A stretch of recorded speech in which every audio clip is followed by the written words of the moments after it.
Hello there, welcome back. This is an extra video that I wasn't planning on making.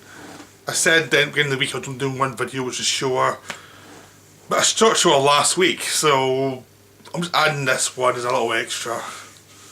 So this is the last movie. This is the Dennis Hopper fiasco from his follow-up to Easy Rider, the film that got his career cancelled by Hollywood for a good 10 years before he came back, like in the early 80s, once he went through rehab and things like that. This was like, basically it's a film that got him, you know, he had to basically work in Europe for a long time. And it was, the studio made this really hated it. I mean, it's the film that was so hated that makes the treatment of Walker, the Alex Cox movie in the 80s, look positive by comparison. That's how much they hated this film, and they hated Walker.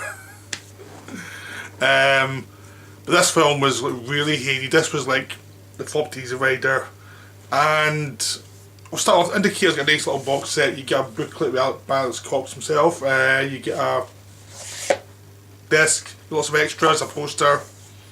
Very nice limited edition. So it's very good. I haven't moved some of the extras yet, but I can't go out for the film to see the film, because this is one of those films that is like, it's notorious, and it's like one of those ones you'd never expect to see. You always expect, I'll never see that one. That's like so hated. It's locked in the bottom mountain somewhere, the only print or something like that. That was that kind of level of hatred towards this film by the people who made, by the studio who made it, that you thought, I've never seen that one. Just write it off. I've never seen it. Also, I did not like Easy Rider at all. I mean, I thought it was it's pretty much playing to its own base, which is the bikers in the 60s, like, view of themselves that they were rebels and they were romantic, and it just annoyed the hell out of me. I thought it was just like, it was as insincere as your average blockbuster in a way, because it knew its target audience wanted to see it themselves, so it just did that, and it was like, I just couldn't stand Easy Rider. It's one of those films that always bugged me a little bit. So I was not predisposed to this film. Even though I like Dennis Hopper as an actor and a lot of things, it was like, Easy Rider annoyed me so much, it was like, I'm not really that keen seeing. The last movie can die far as I could see, really, because I just wasn't interested. But it was also the thing was, it was such a hated film that you kind of wanted to see it though, just because of its reputation. So eventually Indicator finally released it. I mean, I've never seen a release of this film in VHS or DVD, and I don't know how they managed to get it for Blu-ray, but they got it. They actually got it and did a good job of it. So kudos to them. What's even better is it's actually a really interesting film. It's way more interesting than Easy Rider. Easy Rider was kind of like, as I say, I didn't like it. It's one of those films that really annoy me. But this one's way more interesting. Even though it's got its flaws, it's definitely way more worthwhile for me than Easy Rider. It's one of the films I'd rather watch than Easy Rider any day of the week. It takes place in, I think it's Peru, shot in Peru. I think it's meant to take place in Peru. And basically, Hopper plays this stuntman who goes down there to work in a movie. Samuel Fuller plays the director of that movie, and he stays on after the movie's done, and he's into all sorts of. He deals with the local population. He deals with the Americans who work there as well, the rich Americans, and you just see him just go through this experience of all these different cultures. Very much is a culture clash movie, but there's also a sense that Hopper's character himself is unsatisfied by anything. He's not happy being a stuntman. He doesn't like that. He does it because it's a job, but he's not really into it. It's something to do. And then when he starts dealing with the expatriates, not expatriates, but they kind of are. They're down in South America exploiting the land, and they're fairly dull people, but They're down there for the money. And he's not very happy with them. He entertains them, but there's a kind of darkness to him when he deals with them as well. Like, he really doesn't like them. There's a real existential feel to this film that was not there at all in Easy Rider. Despite the fact that I was trying to suggest it was there, it just wasn't. And this film is there, because Copper's character's way more interesting and darker. And then they end up going, him and his expatriate pal end up going looking for gold. Because his pal says he knows a place where there's lots of gold, but it's so far out, no one could ever exploit it. And again, it's the whole idea of, you need to sell. If you want to actually make any money, you're going to have to sell out so much it's barely worth it.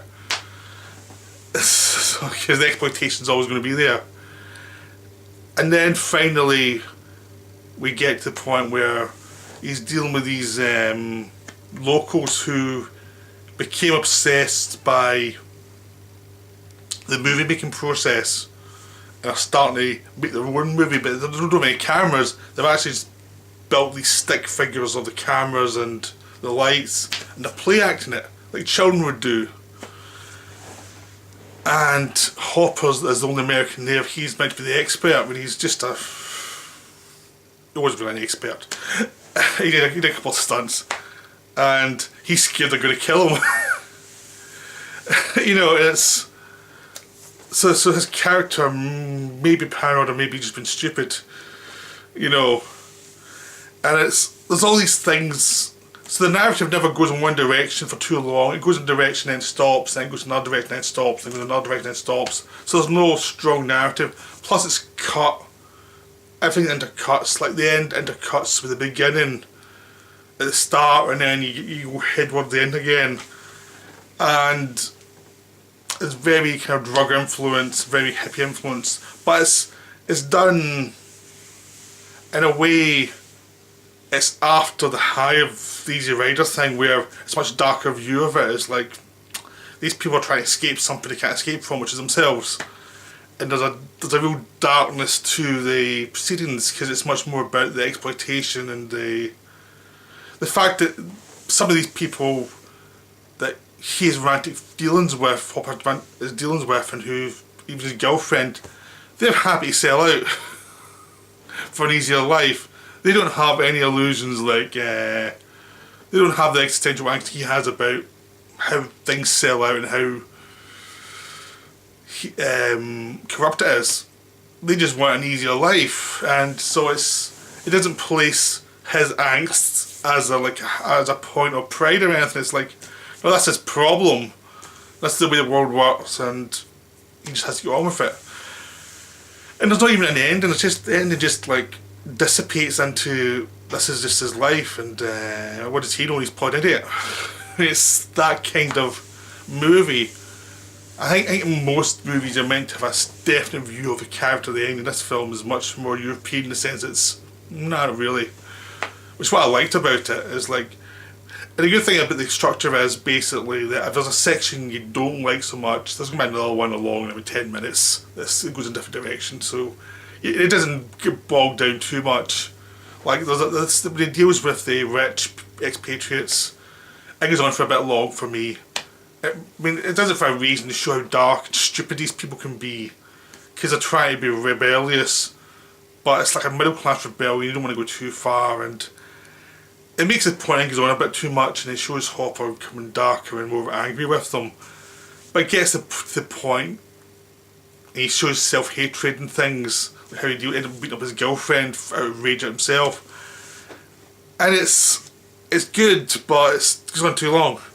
But somebody else comes along after that, so thankfully that's not the full direction of the movie.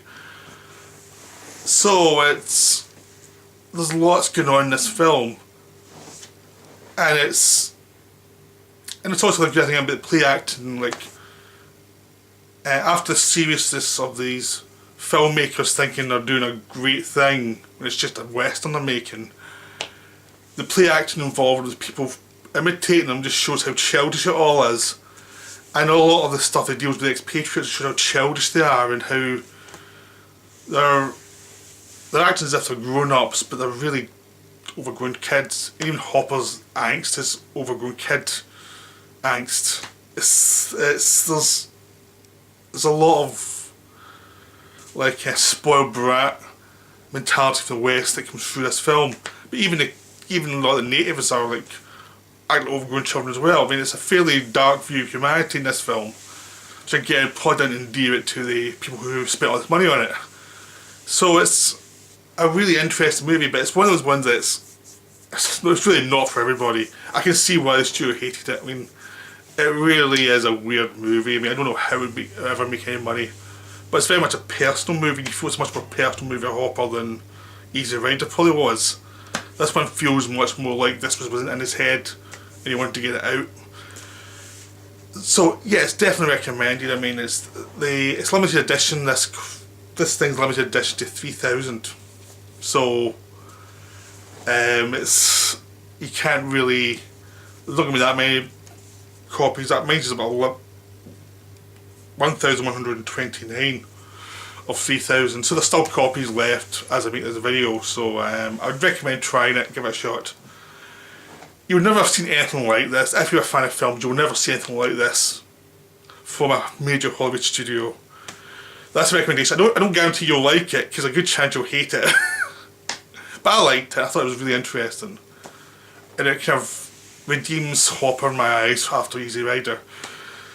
Because Easy Rider's terrible. But this one's really good. It's really interesting. It's really bizarre.